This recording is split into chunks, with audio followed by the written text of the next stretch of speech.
Doctor जो Dispenza के meditations में वो सबसे ज़्यादा फ़ोकस करते हैं स्पेस पे। आपको आँखें बंद करके हम बोलते हैं कि स्पेस में जाओ। अब स्पेस क्या होती है? अगर आज आप पियानो बजा रहे हो, अलग-अलग कीज़ दबाते हो या एक गाना गाते हो, अब उस गाने में छोटी-छोटी स्पेस होती है, छोटी-छोटी गैप होती है, छोटी-छोटी डिस्टेंस होता है एक नोट पे और दूसरे नोट पे। अब वो जो गैप आती है उसको हम बोल सकते हैं स्पेस। अगर वो गैप नहीं होती तो क्या वो गाना होता? इनफैक्ट जो मैं अभी बात कर रहा हूं आप लोगों से, उसमें हर एक अक्षर में एक गैप है, हर एक अक्षर में एक छोटी सी स्पेस है। तो मतलब अगर वो स्पेस नहीं होती तो शायद स्पीच, शायद आवाज, शायद साउंड भी एग्जिस्ट नहीं करती।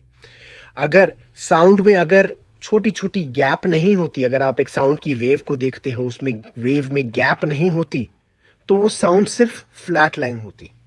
तो स्पेस या अनमैनिफेस्टेड या वो जो गैप है, वो जो साइलेंस है, वो बहुत ही ज्यादा इंपॉर्टेंट है। अगर वो नहीं है तो हम नहीं है ना, और ना ही कोई चीज एक्सपीरियंस करने को है, कोई एक्सपीरियंसर भी नहीं है। एक्सपीरियंसर को एक्सपीरियंस करने के लिए गैप होनी चाहिए। देखो, ये यूनिवर्स जब बना था कुछ भी नहीं था, सिर्फ और सिर्फ ऑल दैट इज था, सिर्फ और सिर्फ स्पेस थी, सिर्फ और सिर्फ वो फ्लैट लाइन थी। उस फ्लैट लाइन को एक्सपीरियंस करने के लिए कोई दूसरी चीज पैदा हुई, दूसरी दूसरी चीज एग्जिस्टेंस में आई। इनफैक्ट वो आई कहां से? उस फ्लैट लाइन से आई, उस साइलेंस से आई, उस स्पेस से आई। तो अगर आप ये देखते हो, एक सिंपल तरीके से ये सोचते हैं कि ये जो यूनिवर्स है सिर्फ और सिर्फ काला अंधेरा है, उस काले अंधेरे में अचानक से एक सन आया, एक अर्थ आया, अलग अलग प्लैनेट्स आए, ये सारा का सारा डिवीजन आया सिर्फ और सिर्फ वो ब्लैकनेस से, वो स्पेस से।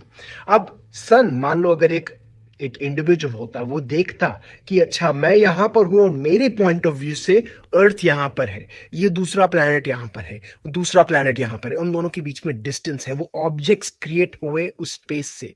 तो हमको क्या करना है? जाना है उस फ्लैट लाइन पे, उस नॉन एग्जिस्टेंस पे, उस एक ऐसी जगह पे जहां पर कोई भी चीज एग्जिस्ट नहीं करती। एक्चुअली नॉन एग्जिस्टेंस हो नहीं सकता, क्योंकि एट द एंड एग्जिस्टेंस में ही एग्जिस्टेंस एग्जिस्ट करती है। अब ये मैं जानता हूं बहुत ज्यादा कंफ्यूजिंग हो सकती है, बट कंफ्यूजिंग इसलिए भी है क्योंकि हम एक नॉन एक्सप्लेनेबल इश्यू को हम शब्दों में एक्सप्लेन करने की कोशिश कर रहे हैं। हम गॉड को, हम एक इस यूनिवर्स को लिमिट कर रहे हैं।